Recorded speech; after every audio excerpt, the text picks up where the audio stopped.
À quoi ça sert? Ça veut dire quoi ça? Pourquoi c'est comme ça? C'est où? C'est qui lui? Un jour, une question. À quoi ça sert de se souvenir de la Première Guerre mondiale? Entre 1914 et 1918, il y a 100 ans, c'est la première fois qu'une guerre oppose autant de pays à la fois. L'Allemagne, la France, la Grande-Bretagne, la Russie, le Japon, les États-Unis et d'autres. Impossible de l'oublier, parce que cette guerre a changé plein de choses dans la vie des gens, et pour longtemps.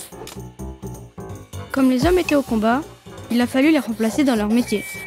Des femmes sont devenues pompiers, ramoneuses, ouvrières. Elles ont demandé à avoir plus de droits, autant que les hommes quoi.